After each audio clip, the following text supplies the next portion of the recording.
Sabrina? Pati niya. Ang tinig niya ay puno ng formalidad, pero may halong pangingilag. I heard you've been absent for a few days.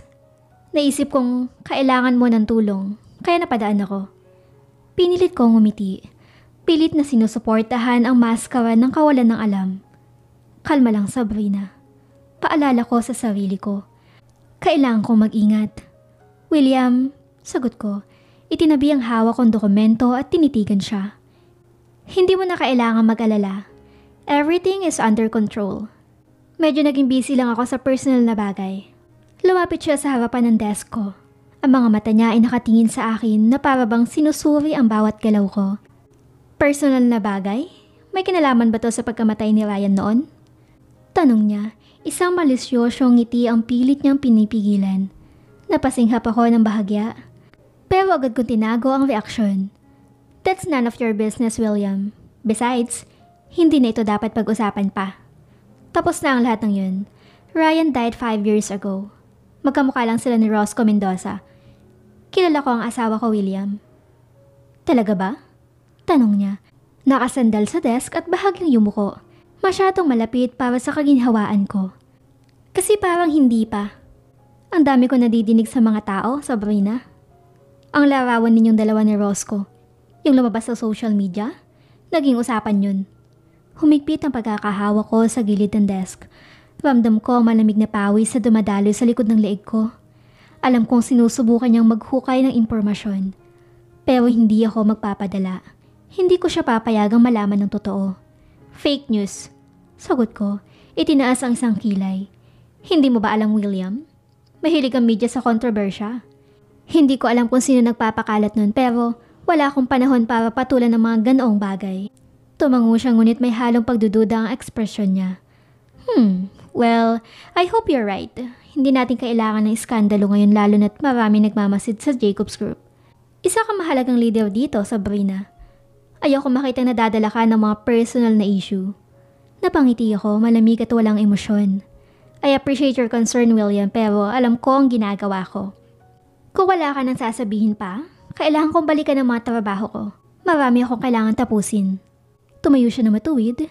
Bahagyang nakangiti ngunit may halong pagkadelikado ang kilos niya. Of course, ayokong istorbohin ka pa.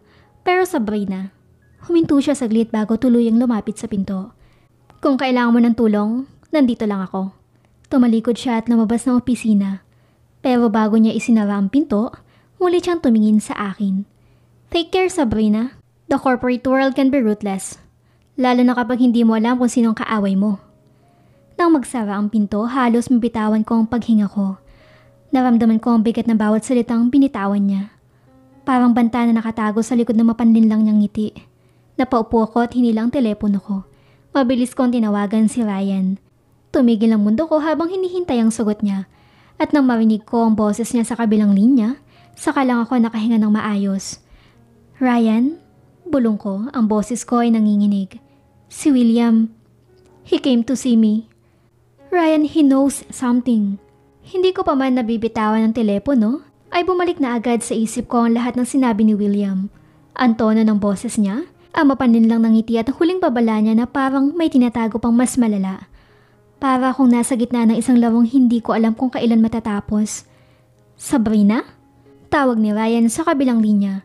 Ang boses niya kahit pakalmado ay may bahid ng pag-aalala. What happened? Did William threaten you? Napapikit ako. Hinahabol ang bawat paghinga. Hindi naman diretsang bantarayan. Sagot ko. Pilit na pinapakalma ang sarili ko. Pero alam ko, ramdam ko, he's onto something. Sinabi niya ang tungkol sa larawan natin, parang gusto niyang malaman kung ano pang relasyon meron tayo. Alam niya yatang buhay ka at nagtatago ka sa katauhan ni Roscoe Mendoza. Damn it! Mura ni Ryan.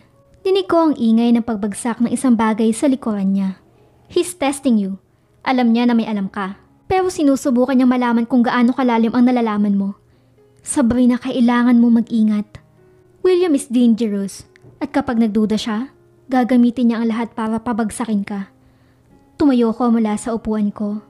Hinila ang kurtina ng opisina para sumilip sa labas. Parang biglang naging maliit ang mundo ko. Parang lahat ng tao sa building ay nagmamasid, nagmamatsyag sa bawat galaw ko. Anong gagawin natin, Ryan? Tanong ko. Ang boses ko ay mas mahina kaysa sa inaasahan ko. Kailangan nating gumalaw ng maingat. Sagot niya. Sa ngayon, huwag ka magpapakita ng kahinaan sa kanya. Huwag mo ipakita na aapektuhan ka ng pagbisita niya. He's playing mind games, Sabrina. Kaya dapat maging mas matatag ka. Huminga ako ng malalim at tumango kahit hindi niya ako nakikita. Okay, pero Ryan, hindi ko na kayang mag-isa. Anong plano mo? Alam kong hindi titigil si William hanggat hindi niya tayo napapabagsak.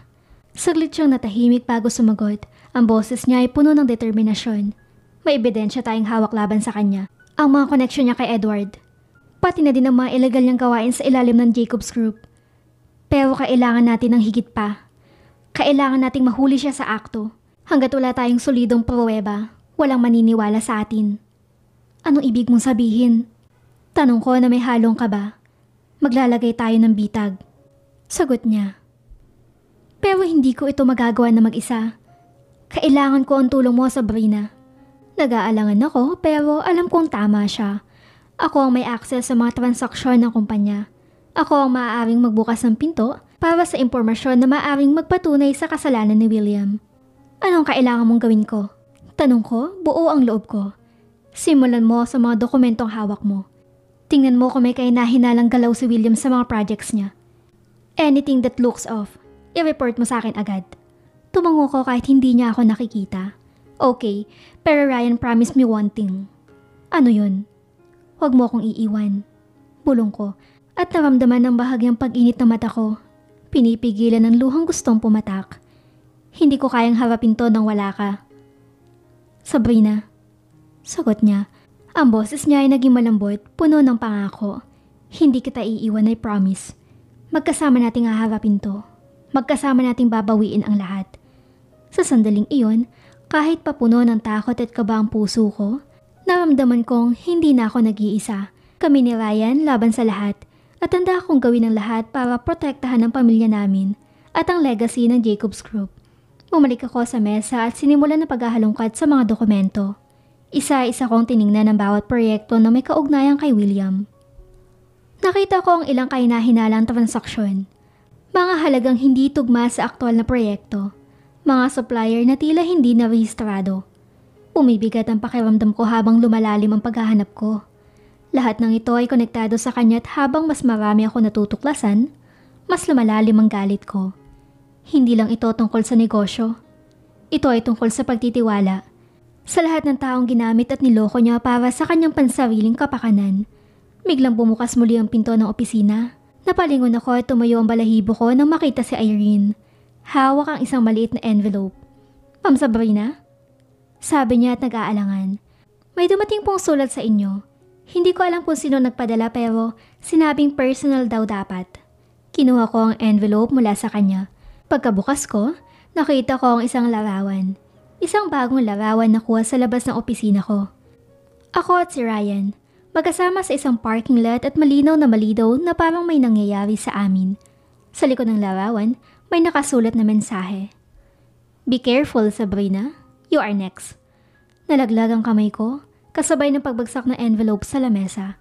Sa pagkakataong ito, alam kong nagsisimula na ang tunay na laban. Tinitigan ko ang larawan sa mesa. Halos tumigil ang paghinga ko habang inuulit-ulit sa utak ko ang nakasulat na mensahe sa likod. Be careful, Sabrina. You are next. Sino ang nagpadala nito? At paano nila nakuha ang larawang iyon? Tumayo ako, hinawakan ang envelope at tumingin sa bintana ng opisina ko. Ang mga mata ko ay nagmamasid sa bawat sulok ng paligid. Sa isip ko, sino ang nagmamatyag? Sabrina? Putol ni Irene sa isip ko. Ang boses niya ay may halong kaba at pag-aalala. Okay ka lang po? Nilingon ko siya, pilit na nagkukubli sa takot na bumabalot sa akin. Irene, gawin mo ito para sa akin. Kunin mo ang security footage ng buong opisina mula kaninang umaga. Hanapin mo kung sino ang nagpadala ng sulat na ito. Tumango siya agad. Yes, ma'am. Agad ko pong aasikasuhin. Habang nagmamadali siyang lumabas ng opisina, nilingon ko ulit ang larawan. Ang mga kamay ko ay nanginginig sa galit at takot. Itinapon ko ang larawan sa drawer ng mesa at huminga ng malalim. Kailangan kong pakalmahin ang sarili ko. Hindi pwedeng magpadala ako sa emosyon. Bago pa man ako makabuo ng plano, tumunog ang telepono sa mesa ko. Napakunot ang noo ko na makita ang hindi pamilyar na numero sa screen. Inabot ko ito na may kaba sabay sagot. Sabrina Jacobs. Sagot ko, pilit na pinapatatag ang boses ko. Hello Sabrina. Boses na isang lalaki ang sumagot. Malalim at may halong sarkasmo. Nagustuhan mo ba ang munting regalo ko? Nanlamig ang buong katawan ko. Siya ang nagpadala ng larawan. Hindi ako kumibo. Pilit na inuunawa ang boses sa kabilang linya. Akala mo ba ay wala kaming alam sa pinaplano mo? Patuloy niya. Halata ang pangungutya sa boses niya. Wala kang alam sa gulong pinasok mo, Sabrina. Lahat ng galaw mo, alam namin. Anong gusto mo? Tanong ko. Pilit na pinipigil ang panginginig ng boses ko. Tumawa siya ng mahina. Simple lang. Tumikil ka sa paghuhukay ng mga bagay na hindi mo dapat pakialaman. Magbalik ka na lang sa pagiging CEO ng Jacobs Group at iwan mo sa amin ang ibang bagay. Humigpit ang hawak ko sa telepono. Hindi mo ako matatakot. Kung akala mo ay titigil ako, nagkakamali ka. Mas lalo akong maghuhukay ng katotohanan. Matapang ka. Tugon niya. Tila aliw na aliw sa pakikipaglaro sa isipan sa akin. Tandaan mo ito. Sabrina ang pagiging matapang minsan. Ang dahilan ng pagbagsak ng isang tao. Bago pa ako makasagot, pinutol na niya ang tawag. Saglit ako natulala, hawak pa din ang telepono. Ang galit at kaba ay nag-aalab sa loob ko. Parang apoy na hindi ko maapula. Mabilis akong kumilos. Tumayo ako, kinuha ang bag ko at lumabas ng opisina. Habang naglalakad ako papunta sa elevator, naabutan ako ni Irene. Ma'am, nakuha ko na po ang footage. Sabi niya, hawak ang isang USB. Dadalhin ko po ba ito sa security team? Hindi na. Sagot ko. Mabilis kong kinuha ang USB mula sa kanya. Ako na ang bahala dito. Pero Irene, walang ibang makakaalam nito. Huwag kang magsasalita kahit kanino. Opo ma'am. Sagot niya. Kita ang pag-aalala sa mukha niya. Nang makarating ako sa basement parking, agad akong sumakay sa sasakyan. Sa halip na bumalik sa kondo ni Ryan, dumiretso ako sa isang lugar kung saan alam kong ligtas akong makakapag-isip. Ang safe house na itinayo ni Ryan noon para sa mga emergency. Pagkarating ko doon, sinara ko ang lahat ng blinds at siniguradong walang makakakita sa akin. Isinalang ko ang USB sa laptop at sinimulang panoorin ang footage. Isa-isang lumitaw ang mga tao na pumasok at lumabas ng opisina. Sa unang tingin, parang wala namang kakaiba. Hanggang sa nakita ko ang isang delivery man na pumasok at iniwan ng envelope sa reception desk. Nakasuot siya ng cap at bahagya natatakpan ang mukha niya ng mask. Pero may isang bagay na hindi ko maipaliwanag. Parang pamilyar ang tintig niya. Ipinost ko ang video at sinubukang i-zoom in ang mukha niya. Kulang ang resolution para makita ito ng malinaw. Ang tangi na nakapagpatingin sa akin ay ang tattoo sa kaliwang kamay niya. Isang maliit na logo na parang ahas na pumapalibot sa isang bilog. Bigla akong naalala, nakita ko na ang tattoo na iyon dati. Kay Ate Dani, ang kapatid ni William. Tumayo ang balahibo ko.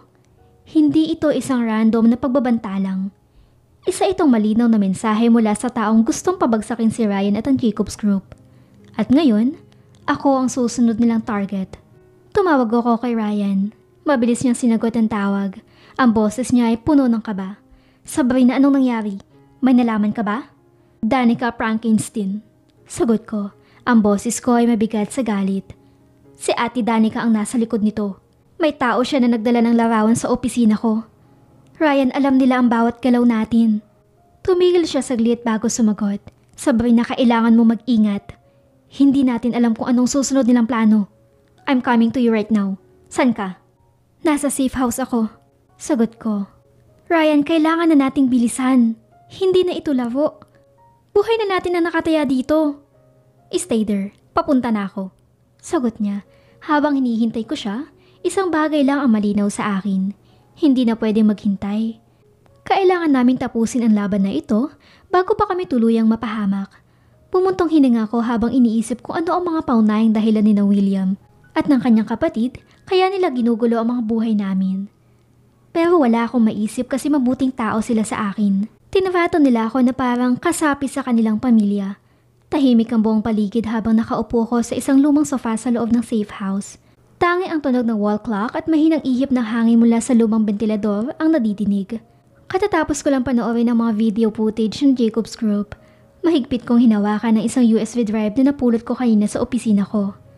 Kanina pa ako nag-iisip kung dapat ko ba talagang buksan ito. Ngunit sa dulo, ang kuryosidad para malaman kung kanino ito at kung ano ang laman ng USB drive ang nag-udyok sa akin. Sinaksak ko ang USB drive sa lumang laptop na nasa mesa. Huminga ako ng malalim. Pinipilit kalmahin ang mabilis na pagtibok ng puso ko. Isa-isa nag-pop up ang mga folder na may mga pangalan at petsa. Mga file at tila nagsusumingaw na sekreto na matagal lang nakabaon. Pinuksan ko ang unang folder. Mga larawan ang bumungad sa akin. Mga larawan ni Ryan kasama si William. Sa umpisa ay tila mga business meeting lamang ang mga ito. Ngunit habang nag-i-scroll ako, napansin kong may mga ilang kuha na hindi pangkaraniwan. May isang larawan kung saan si Ryan ay mukhang lasing. Hawak ni William ang isang baso ng alak, habang si William naman ay may hawak na envelope. Sunod kong binuksan ang isang video file. Kumakabog ang dibdib ko habang naglo-load ito. Pagkatapos ng ilang segundo, tumambad sa akin ng isang footage sa isang magarbong opisina. Naroon si Ryan. Tila nahihilo siya habang kausap si William. Sinabi ko nung hindi ko gusto ang plano nyo. Mahinang sabi ni Ryan sa video, halatang pilit na nilalabanan ng antok. Relax, Ryan. Sagot ni William nakangiti. Para ito sa ikibubuti nating lahat. Trust me. Ngunit ang tono niya ay may halong kasinungalingan na agad nagpatayo ng mga balahibo ko. Tumigil ang video ng biglaan. Muli ako nag-scroll at may nakita akong isang file na may pamagat na Confidential, Project Revelation. Pinuksan ko ito at tumambad sa akin ang mga dokumento ng mga illegal na transaksyon na kinasangkutan ng Jacob's Group. Ngunit mas nakakatakot. Ang pangalan ni Ryan ay nakasulat bilang pangunahing susi sa mga transaksyong ito. Hindi ito totoo. Hindi siya papayag na masira ang pangalan ng kumpanya namin. Pinuksan ko pa ang isang video. Namilog ang aking mga mata nang makita ang pamilya ni Ryan sa loob ng kotse. Kung hindi ako nagkakamali, ito ang araw noong naaksidente ang pamilya niya. I played the video. Napatakip ako sa bibig ko nang biglang saksakin ni Edward sa liig ang ina ni Ryan. Sa isang video naman, kinagahasan ni William ang kapatid ni Ryan. Pagkatapos niyang galawin ng walang kalaban-laban ang kapatid ni Ryan, sa Edward naman ang gumalaw. Isa-isa nilang pinatay ang pamilya ni Ryan na walang kaawa-awa. Tumulo ang luha ko habang tinitingnan ang mga videos kung paano nila pinatay ang pamilya ni Ryan. Biglang nagawing ang telepono ko, dahilan para muntik ko nang mabitawan ng laptop. Si Irene ang tumatawag. Ma'am Sabrina, safe na po ang anak ninyo. Pero gusto ko lang po kayong i-update na may nagtanong tungkol sa inyo kanina dito sa opisina. Napakunot ang noo ko. Sino? Isang lalaki, ma'am, hindi po nagpakilala. Tinanong niya kung saan kayo pumunta. Nanlamig ang katawan ko. Tiningnan ko ang oras. Nasaan ka na, Ryan? Tanong ko sa sarili ko habang pilit iniintindi ko ano ang ibig sabihin ng lahat ng ito. Nang marinig ko ang tunog ng makina sa labas, mabilis akong tumayo at lumabas ng safe house. Dumating na si Ryan, mukhang pagod at halatang nagmamadali. Sabrina, anong nangyari? Nag-aalalang tanong ni Ryan, diretso ang tingin sa akin. Hindi ko alam kung paano ko sisimulan ang lahat, ngunit isang bagay ang sigurado. Ang laman ng USB na ito ang magpapabago sa lahat. William and Edward killed your family. Paos ang boses ko. They killed your parents and raped your sister. Tumapo ang mga mata ni Ryan na nakabukas sa laptop. Dahan-dahan siyang lumapit. Napansin ko agad ang pagbagsak ng kanyang mga luha at pagyukom ng kanyang mga kamao. Putang ina! Papatayin ko siya! Galit na sigaw ni Ryan. Umalingaw-ngaw sa loob ng kwarto ang kanyang boses.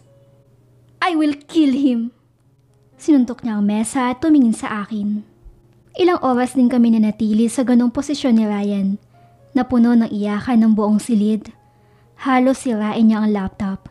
Hindi matanggap ang nangyari sa kanyang pamilya noon. Nang kumalma na ang sarili ko, tumayo ako upang lapitan si Ryan. Pinunasan ko ang walang tigil na pag-agos ng kanyang mga luha.